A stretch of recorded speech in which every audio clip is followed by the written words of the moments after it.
En el estudio anterior sobre la transición de Israel a la Iglesia de Dios, hemos visto que la Iglesia fue establecida por Jesús en Judea y en aquel inicio todos eran de la nación de Judá, conformado la nación de Judá principalmente por judíos, pero también benjamitas y levitas de las tribus de Israel.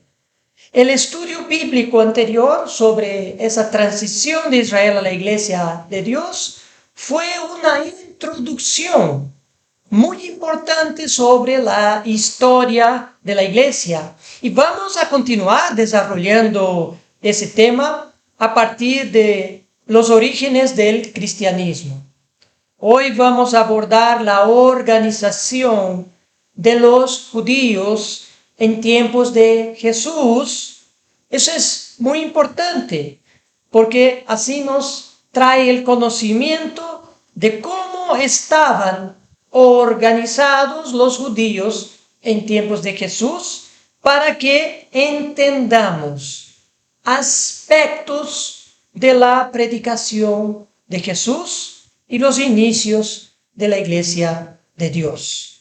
Vamos a seguir aportando elementos históricos y bíblicos para el entendimiento que hubo una transición entre Israel y la Iglesia en lo espiritual y una gran ruptura secular entre el judaísmo y el cristianismo, mismo que estos últimos, el cristianismo en sus inicios, tenían entre ellos muchos judíos. A los pocos años después del nacimiento de Jesús, Judea perdió su autonomía en el año 6 después de Cristo, cuando los romanos destituyeron a Arquelao, hijo de Herodes, del poder y transformó Judea en una provincia que pasó a ser gobernada por un procurador dependiente del gobernador de Siria.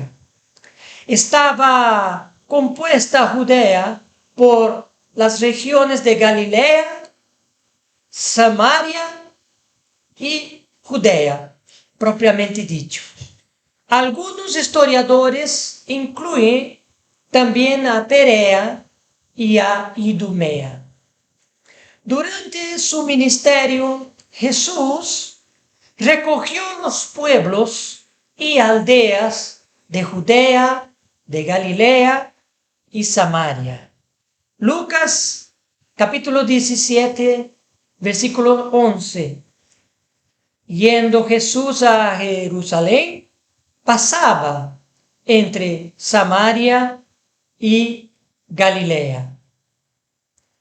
En cuanto a la organización social, la Biblia menciona principalmente fariseos, saduceos, escribas, samaritanos y celotes. Y había también la secta de los esenios, mencionados por el historiador de la época, Flavio Josefo, y también por el filósofo Filón de Alejandría. Empezaremos a describir estos grupos que constituían la clase social de Judea en tiempos de Jesús. Los dos principales grupos directamente mencionados en la Biblia son los saduceos y los fariseos. Hechos capítulo 23, versículo 8. Porque los saduceos dicen que no hay resurrección, ni ángel, ni espíritu, pero los fariseos afirman estas cosas. La historia del origen de los saduceos empieza mucho más antes, en el año 167 a.C., cuando Judea, bajo la dominación de los griegos a través de Antíoco Epífanes, prohibió la práctica de las religiones locales, ordenando en su lugar el culto a los dioses griegos. Esa historia se encuentra escrita en los libros de Primera y de Segunda Macabeos, que no hacen parte de la Biblia hebrea, porque fue escrito ese libro en griego, motivo por el cual él no fue tomado en cuenta por los hebreos, aunque sí es parte del Antiguo Testamento de la Iglesia Católica, por ejemplo. Es un libro, lo de Macabeos, importante desde el punto de vista histórico, al igual que los libros de Flavio Josefo. La historia señala que un sacerdote levita de nombre Matatías, de la familia Asmoneo, en Modín, un pequeño pueblo en el noroeste de Jerusalén, ese sacerdote mató a un judío griego que intentó ofrecer sacrificio a los dioses griegos, después de aquel decreto de Antíoco Epífanes, de obligar el culto a los dioses griegos. Luego Matatías huyó con sus hijos a las montañas de Judea. Fue entonces que uno de sus hijos, de nombre Judas Macabeo, quien lideró un ejército de judíos contra la dominación griega. Y al vencer los griegos en Jerusalén, hicieron una limpieza ceremonial en el templo. Justo 3 años y medio después que Antíoco Epífanes había profanado el templo, sacrificando cerdos sobre el altar.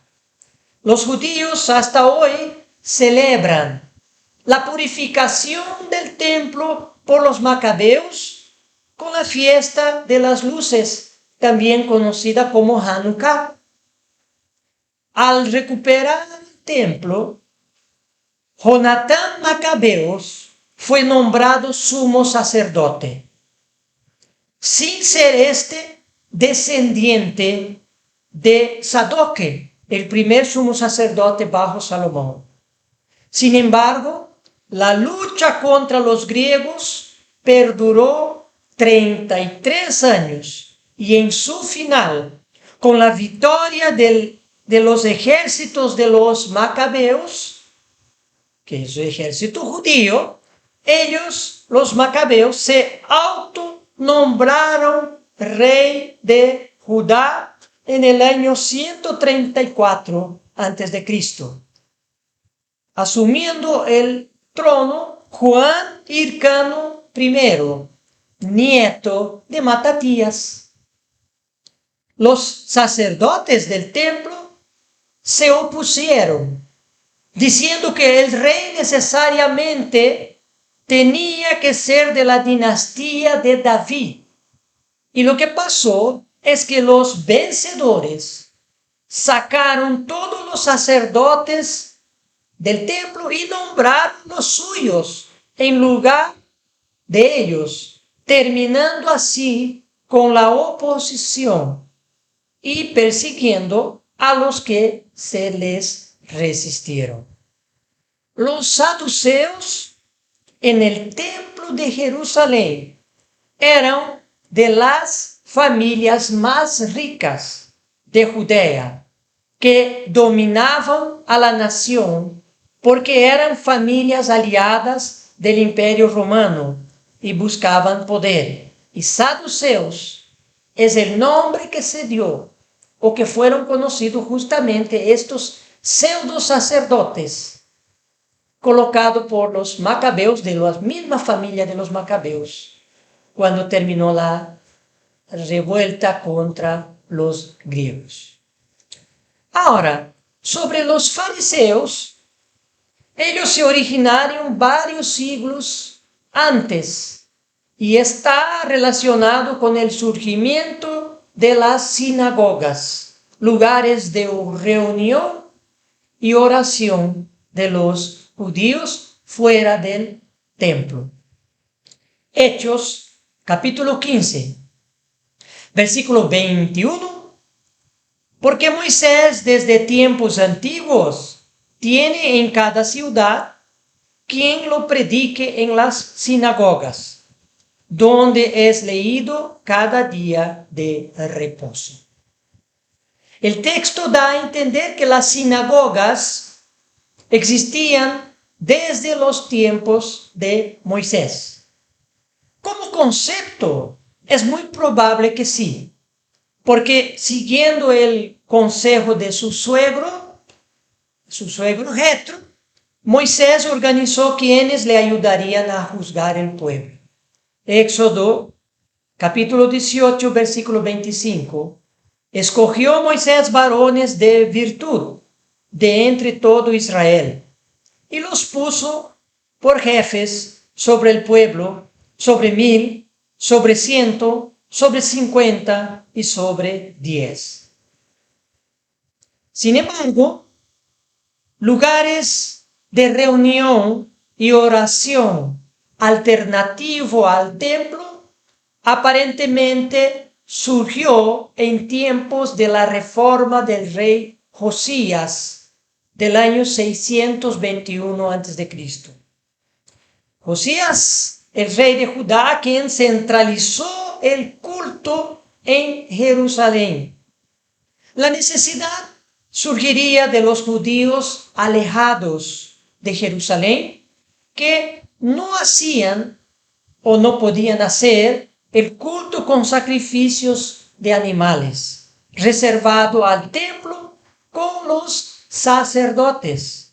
Entonces esos judíos alejados leían necesariamente la Torá e incluso empezaron a interpretarla, dando origen a las sinagogas. Ciertamente, en sus inicios coexistieron templo y sinagoga, guardando una estrecha relación. Pero con la destrucción del templo por Nabucodonosor II en el año 587 a.C., y con el consiguiente cese del culto sacrificial, por lo que ya no existía templo, la sinagoga pasó a ser el centro de la vida judía y la oración empezó a sustituir los sacrificios. Los fariseos se volvieron un movimiento político, social y religioso judío, quienes resaltaban la importancia de la tradición oral, además de la escrita que era la Torá, es decir, los primeros 5 libros de la Biblia escritos por Moisés. El Talmud, que compila principalmente las discusiones rabínicas sobre leyes judías, tradiciones, costumbres, narraciones y dichos, parábolas, historias y leyendas de los judíos, fue oral hasta el siglo II después de Cristo y se terminó de escribirse en papel en el siglo V después de Cristo. La gran diferencia entre saduceos y fariseos es que los saduceos no interpretaban las escrituras, la tomaban literalmente y aceptaban los saduceos solamente la Torá. Por ello no creían los saduceos en la resurrección de los muertos, porque no está en la Torá. Eso está en otros libros de la Biblia hebrea. Ahora, los fariseos practicaban la lectura y la interpretación de las Escrituras, la Torá, que son los primeros 5 libros escritos por Moisés, también leían los fariseos, los profetas, las crónicas y los libros de sabiduría que están en el conjunto del Antiguo Testamento, la Biblia hebrea. Por ello, los fariseos sí creían en la resurrección y creían también en el arrepentimiento, antes que el perdón de los pecados mediante sacrificios, como creían los saduceos. Los saduceos decían que perdón era solamente mediante los sacrificios. Los fariseos decían que era a través del arrepentimiento y después se podía ir y sacrificar un animal. Incluso los saduceos, por la interpretación de las Escrituras, los fariseos por la interpretación de las Escrituras, porque los fariseos sí interpretaban las Escrituras, llegaron a la conclusión que vendría un Mesías y salvaría a Israel de sus enemigos. Por libre interpretación de la Torá, de los libros que componen la Biblia hebrea, los fariseos fueron los que por primera vez han creído que vendría un Mesías a la nación para salvarles del yugo de sus enemigos. Sin embargo, este punto era más que una cuestión religiosa para los saduceos que no creían, sino para los saduceos esa creencia era un gran problema político, porque como ellos estaban con los gobiernos de turno en el tiempo de la dominación romana, ese tipo de sedición, ese tipo de idea de que alguien se les iba a salvar a los enemigos, iba contra esa alianza que ellos tenían con los romanos. Si un fariseo se proclamaba Mesías, podía levantar los judíos contra Roma y eso ponía en riesgo el poder de los saduceos. De los fariseos se derivaron los celotes, que significa celosos. El diccionario bíblico de James Strongest define celote, que es otro grupo, otra secta, como el que defiende y sostiene algo, el que lucha vehemente por algo. Lucas, capítulo 6, versículos 15, dice: Mateo, Tomás, Jacobo, hijo de Alfeo, Simón llamado Celote. Uno de los apóstoles de Jesús fue celote. Mateo y Marcos llaman a Simón el cananeo, mientras que Lucas, lo que acabamos de leer, llama Simón, el apóstol, uno de los apóstoles de Jesús, no es el Simón Pedro, lo llama de celote. Ambas palabras, cananeo y celote, son derivadas del arameo, tienen el mismo significado de celoso. Los celotes era un movimiento judío ultranacionalista. Llevaban su devoción a la palabra de Dios al extremo, creyendo que debían hacer todo lo posible para defenderla, incluso matar a la gente.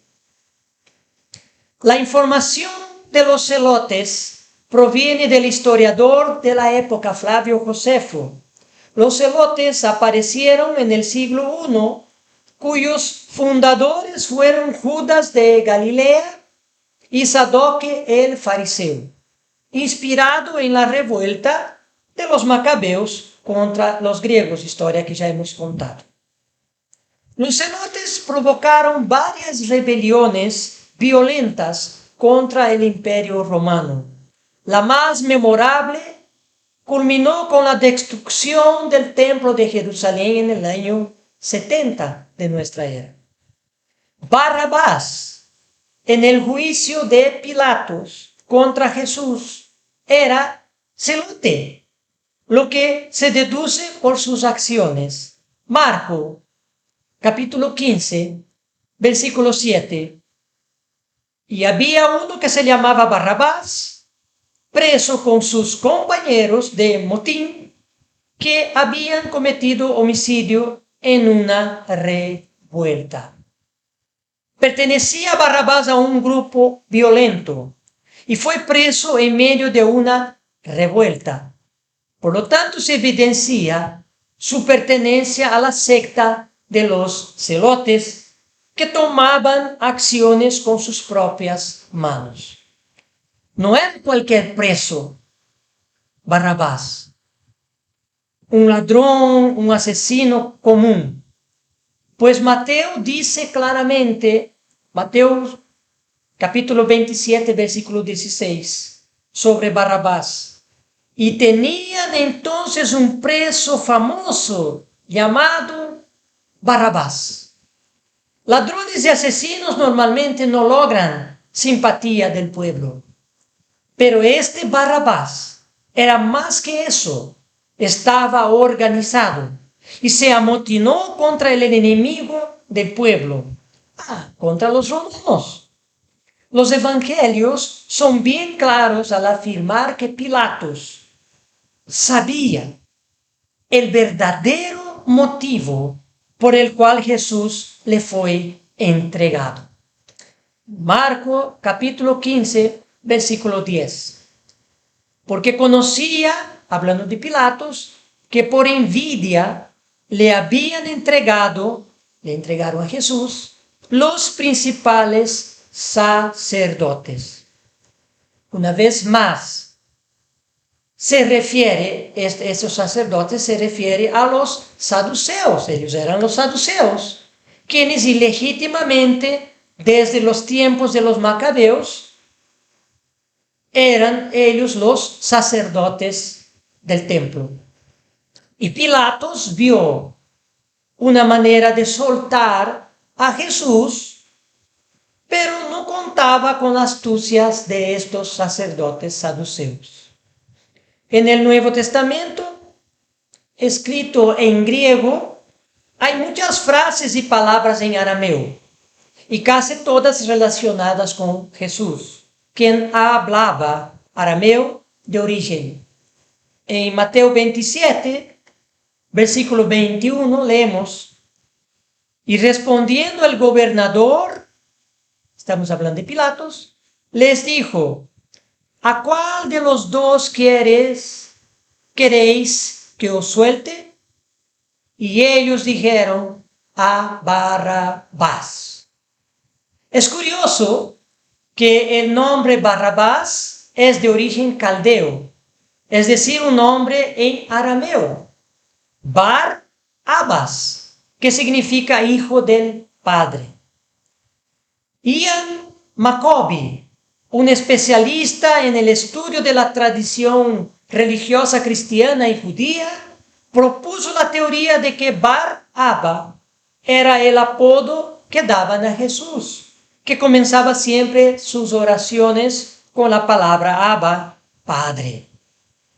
Más curioso aún es el hecho de que en los manuscritos sirio y armenio del libro de Mateo, allá del siglo III, aparece el nombre del criminal Barrabás como Jesús Barrabás, suprimido más tarde en las traducciones para no generar confusión con Jesús el Cristo. La anécdota de todo esto es que cuando la multitud gritó: suelten a Barrabás, muchos de los presentes de habla arameo estarían pidiendo que suelten a Barrabás, es decir, al propio Jesús el Cristo. Pilatos intentó, como habíamos dicho, liberar a Jesús, haciendo que el pueblo elija, según la costumbre de soltar un preso en los días de las fiestas, entre Jesús y Barrabás. Así que el escenario está hecho.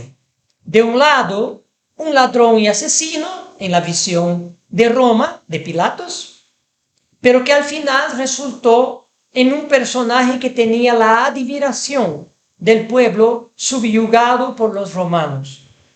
Un héroe que enfrentó ese poderío enemigo, del enemigo. Y del otro lado estaba Jesús malherido, un retrato de la fragilidad humana, víctima de la crueldad del régimen. Y Barrabás dijo, escojan al pueblo. Ahora, esa historia que sabemos cómo terminó, han escogido a Barrabás. Eso fue, en realidad, un pequeño adelanto de lo que Jesús estaba a punto de hacer. Jesús estaba a punto de morir por toda la humanidad. Y literalmente, como adelanto, murió, tomó el lugar de Barrabás. Eso fue extraordinario, muy extraordinario. Además, pasando a describir otro grupo, además de los celotes, el grupo de los escribas, en hebreo, sofrim, eran los especialistas de la ley, quienes estudiaban, conocían, explicaban e interpretaban la ley. Eran al mismo tiempo teólogos, profesores, jueces, enseñaban lo que hay que hacer para cumplir con la ley, resolvían las dudas que había sobre la observancia. Ejercían también la justicia según la ley. La función de escriba era desempeñada por sacerdotes y fariseos a un principio, pero por último, solo por fariseos. Era una función importante y Jesús reconoció su importancia, pero criticó el hecho de que los escribas y los fariseos no practicaban las escrituras. Mateo capítulo 23, versículo 2 y 3. Versículo 2. En la cátedra de Moisés se sientan los escribas y los fariseos. Versículo 3. Así que todo lo que os digan que guardéis, guardadlo y hacedlo, mas no hagáis conforme a sus obras, porque dicen y no hacen. Un oidor olvidadizo que condenó Santiago en su epístola. Santiago capítulo 1 versículo 22 dice, pero sed hacedores de la palabra y no tan solamente oidores, engañándoos a vosotros mismos.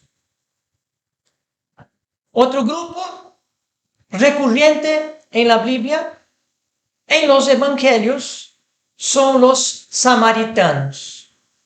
En resumen de la historia, el reino de Israel, que estuvo unificado bajo Saúl, David y Salomón, hasta el año 930 a.C., se fragmentó en dos, cuando 9 tribus más una parte de los levitas que no tenían heredad en la tierra, se separaron de las tribus de Judá y de Benjamín, y una parte de los levitas que estaban con ellos, cuando murió Salomón. Las tribus del norte constituyeron a Samaria como su capital y fijaron sus propias fiestas y eligieron el monte Gerazim como principal lugar de adoración. Ya estos reyes del reino de Israel del norte, todos ellos, después de la separación, hicieron lo malo contra el Eterno y fueron el reino del norte de Israel, fueron conquistados en el año 721 a.C. por el imperio asirio. Dice Segunda Reyes, capítulo 17, versículo 6. En el año 9 de Oseas, el rey de Asiria tomó Samaria y llevó a Israel cautivo a Asiria y los puso en Alab, en Abor, junto al río Gozán y en las ciudades de los medos. En un prisma escrito en cuneiforme, escritura antigua de Mesopotamia, un prisma del rey Sargón II de Nimrod, rey de Asiria, se relata que el rey Sargón II, hermano y sucesor de Salmanasar, terminó este sitio contra Israel y llevó 27.280 personas cautivas a Asiria desde Israel en el norte. Los historiadores explican que los asirios deportaron a todos menos a las clases más bajas de Israel y los transportó hacia las ciudades de su imperio, ya sean para entrenarlos y utilizar a sus talentos o esclavizar a los más hábiles. Y en su lugar, los asirios asentaron gentes de otros pueblos que habitaron junto con los israelitas que se quedaron en Israel, el reino del norte. Dios envió entonces leones que los mataban. Entonces el rey de Asiria buscó una solución. Segunda de Reyes, capítulo 17, versículo 27. Y el rey de Asiria mandó diciendo: llevad allí a alguno de los sacerdotes que trajisteis de allá, y vayan y habite allí, y les enseñe la ley del Dios del país. Es así que los samaritanos de los tiempos de Jesús eran una mezcla de población local, o sea, los antiguos israelitas de las tribus del norte de Israel, con extranjeros, pero instruidos parcialmente en la Torá, que son los primeros 5 libros de la Biblia escritos por Moisés. Eso sin contar que una parte de los israelitas del norte escaparon de la invasión de Asiria y se refugiaron en el reino del sur, en el reino de Judá. En el episodio de Jesús y la mujer samaritana leemos Juan capítulo 4, versículo 12. La mujer samaritana le dice a Jesús: ¿acaso eres tú mayor que nuestro padre Jacob, que nos dio este pozo, del cual bebieron él, sus hijos y sus ganados? La mujer samaritana se identificaba, junto con su pueblo, los samaritanos, se identificaban con Jacob, el padre de las 12 tribus de Israel.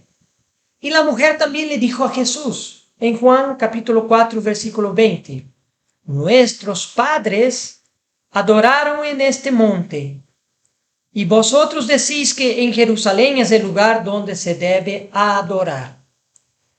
El monte que estaban Jesús y la samaritana era el monte Gerazim, escogido por Israel, o sea, el reino del norte, en la división de los 2 reinos para adorar a Dios y desmarcarse del reino del sur de Judá, donde se adoraba a Dios en el monte Sión en Jerusalén. Por lo tanto, para los judíos era el monte de la rivalidad religiosa que comenzó con Israel cuando hubo la división, y después continuó mismo con la invasión de los asirios. En una ocasión, los judíos acusaron a Jesús de ser samaritano y endemoniado. Vea la relación que hacían ellos. Juan capítulo 8, versículo 48. Respondieron entonces los judíos y le dijeron a Jesús: ¿no decimos bien nosotros que tú eres samaritano y que tienes demonio? Claro que no era cierto. Ahora vamos a hablar de otro grupo en tiempos de Jesús. Son muchos grupos y poco tiempo para describirlos. Otro grupo fueron los esenios, que la Biblia no los menciona con ese nombre directamente. Los esenios fueron conocidos por los manuscritos del Mar Muerto encontrados en las cuevas de Qumran, Cisjordania, en 1947. Corresponde el hallazgo a 972 manuscritos, copias de las escrituras y comentarios de los libros de los profetas, entre otros libros, escritos entre los años 250 antes de Cristo hasta el año 66 después de Cristo. La secta judía de los esenios, existente desde el siglo II antes de Cristo, se estableció en el desierto. Y los esenios fundaron muchas comunidades en la región de Qumran. Las principales fuentes sobre esa secta provienen del filósofo judío Filón de Alejandría, también del militar romano Plinio el Viejo y también del historiador judío Flavio Josefo. Es así que el primer esenio, cuyo nombre no se conoce, se trataba de un opositor de los asmoneos, que se proclamaron sumo sacerdote y rey de Judá por los macabeos. Las comunidades se formaron con personas, las comunidades de los esenios se formaron con personas perseguidas por los asmoneos. La evidencia indica que los primeros esenios eran los sacerdotes legítimos que operaban en el templo de Jerusalén, que fueron sustituidos por los sacerdotes impuestos por los macabeos. Interesante que la historia parece girar en todo con ese evento de los macabeos. Por eso es importante conocer esa historia. Los esenios hacían hincapié en los rituales con agua del bautismo y la restauración de la pureza. En Qumran pudieron instalar un número sorprendente de cisternas y canales de agua en el lecho de la roca para estos rituales. Por ello, si bien no son mencionados como tal en los evangelios, Juan el Bautista, que vivía en el desierto y bautizaba con agua, fue un esenio. Los esenios eran apocalípticos, creían en la futura intervención de Dios en la historia humana, en los últimos días, y que Dios establecería su reino en la tierra. Ese es uno de los motivos que algunos eruditos creían que Jesús era esenio. Pero al comprender el mensaje de Jesús, nos damos cuenta que predicó y enseñó Jesús verdades que tenían tanto los esenios como los fariseos, que a su vez lo aprendieron ellos de la comprensión de las escrituras hebreas. Jesús no vino a contrariar las escrituras.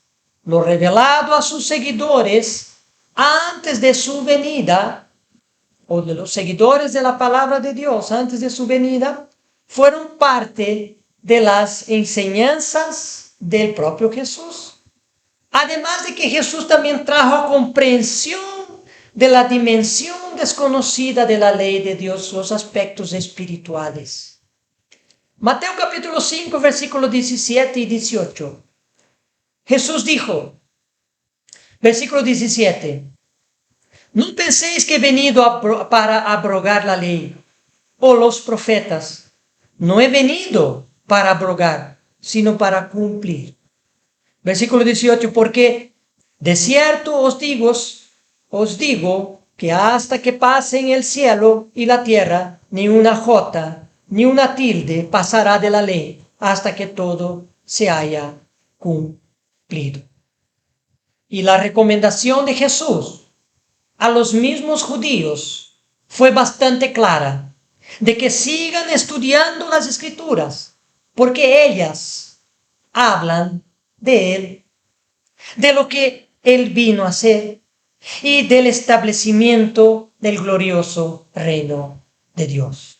Juan capítulo 5, versículo 39, aquí Jesús dijo a los judíos, escudriñad las Escrituras, porque a vosotros os parece que en ellas tenéis la vida eterna, y ellas son las que dan testimonio de mí. Ese es el verdadero entendimiento del por qué Él, al predicar las Escrituras, mucho de lo que enseñó Jesús, también, aunque de manera parcial, lo enseñaron aquellos que le precedieron al enseñar las mismas Escrituras. Estamos hablando de los fariseos y de los esenios.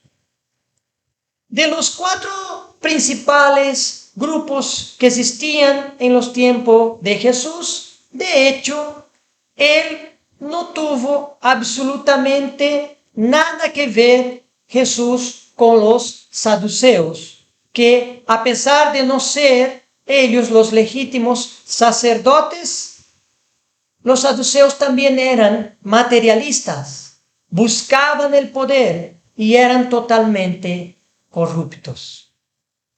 Cuando uno de los saduceos vinieron a Jesús con el tema de la resurrección de los muertos, cosa que los saduceos no creían, Jesús dejó bien claro sobre lo que pensaba de esta secta de los saduceos. Jesús dijo en Mateo capítulo 22, versículo 29. Entonces respondiendo Jesús les dijo a los saduceos, erráis ignorando las Escrituras y el poder de Dios. Sin embargo, Jesús es el verdadero sumo sacerdote, de un orden más antiguo que la de los levitas y muy superior a obviamente, los saduceos. Jesús es sacerdote para siempre del orden de Melquisedec. En Hebreo capítulo 7, Pablo escribe que sobre el sacerdocio de Jesús y dice allá que es fiador de un mejor pacto. Tiene un sacerdocio inmutable, hecho perfecto para siempre.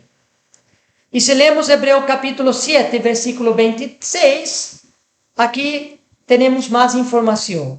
Pablo escribió, porque tal sumo sacerdote nos convenía, hablando de Jesús, santo, inocente, sin mancha, apartado de los pecadores y hecho más sublime que los cielos.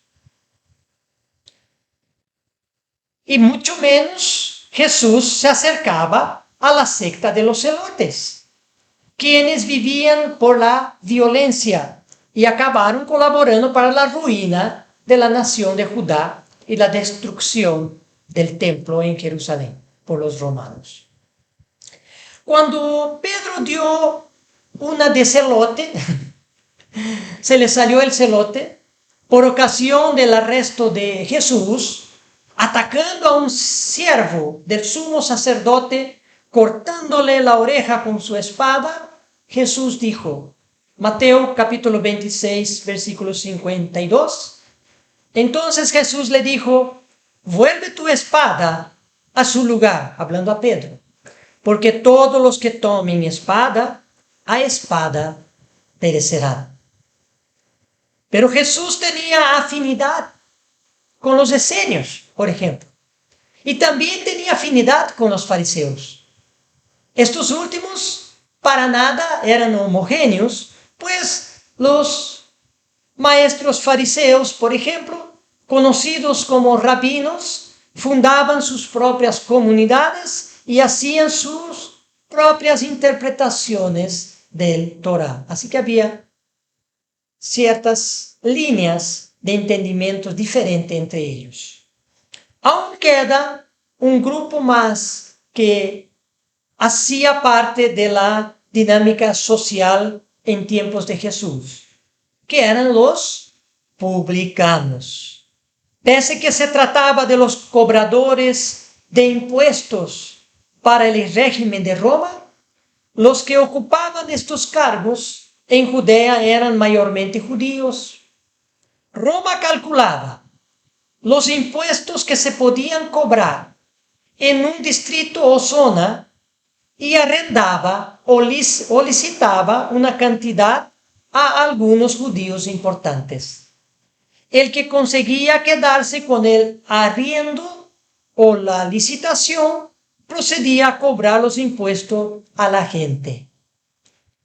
Obviamente los cobradores de impuestos quedaban con una comisión que era agregada al valor del impuesto calculado por Roma. Esa parte quedaban ellos, los publicanos. Uno de los apóstoles de Jesús fue publicano. Y aparentemente en los evangelios era nominado Leví en Lucas y Marcos. Aquí Lucas capítulo 5 versículo 27 dice, después de estas cosas salió y vio un publicano llamado Leví sentado al banco de los tributos públicos y Jesús le dijo a Leví, sígueme. Marcos capítulo 2 versículo 14, ahí está su paralelo, dice, y al pasar vio a Leví, hijo de Alfeo, sentado al banco de los tributos públicos y le dijo, sígueme, y levantándose le siguió. Y también es nombrado este discípulo de Jesús que era publicano, era también nombrado Mateo en el Evangelio de Mateo. Mateo capítulo 9 versículo 9, pasando Jesús de allí, vio a un hombre llamado Mateo, que estaba sentado al banco de los tributos públicos, y le dijo, sígame, y se levantó y le siguió. Al llamar Leví Mateo, este hizo un banquete para Jesús, lo que originó un conflicto con los escribas y fariseos, que acusaron a Jesús de comer con publicanos y pecadores, lo que Jesús respondió. Marcos capítulo 2, versículo 17. A oír esto Jesús les dijo, los sanos no tienen necesidad de médico, sino los enfermos. No he venido a llamar a justos, sino a pecadores. Y como tal, Jesús contó una parábola sobre un fariseo que oraba de pie creyendo ser justo y mejor que los demás. Y también había un publicano en esa parábola que golpeaba su pecho sin levantar la cabeza y admitía que era pecador. Ahí es donde Jesús dijo que de los dos, quien subió justificado fue el publicano. Y otro episodio ocurrió cuando algunos de los fariseos se acercaron a Jesús con el tema de los impuestos romanos cobrado por los publicanos. Lucas capítulo 20, versículo 22.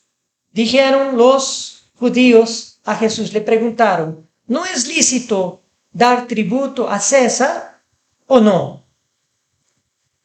Versículo 25. Entonces le dijo, aquí la respuesta de Jesús, pues dad a César lo que es de César y a Dios lo que es de Dios. Es importante entender, el mundo judío en tiempos de Jesús, pues nos ayuda a comprender mejor el mensaje, el mensajero y las circunstancias del mensaje de Jesús. Así comprendemos a los saduceos, encargados del templo y al mismo tiempo controlaban el Sanedrín, el gran consejo de los sabios, centro del gobierno judío religioso de la época. Además, los saduceos eran afines al imperio romano y muy corruptos. Otro grupo, los fariseos, mayor en número y más populares, porque actuaban entre el pueblo, con las comunidades que lideraban, donde se reunían las personas a orar y leer la Torá. Interpretaban los rabinos la Torá, que eran los fariseos. Los escribas, otro grupo, especialistas de la ley, eran mayormente fariseos.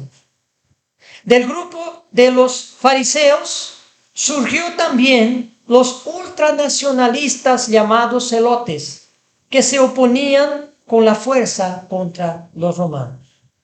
Otro grupo que hemos visto, los esenios, tenían su comunidad aparte en el desierto y eran descendientes de los verdaderos sacerdotes que ministraban en el templo antes de los macabeos. Se dedicaron a preservar las escrituras. Y otro grupo, los samaritanos, vecinos de los judíos, pese a ciertas similitudes de creencias, se desmarcaron de la adoración en el templo de Jerusalén con la división del reino después de la muerte de Salomón. Y pese a que una parte fue desterrada por el imperio asirio en el año 721, conocidos como las 10 tribus perdidas de la casa de Israel, mayormente los que fueron desterrados fueron de la nobleza y de la clase sacerdotal.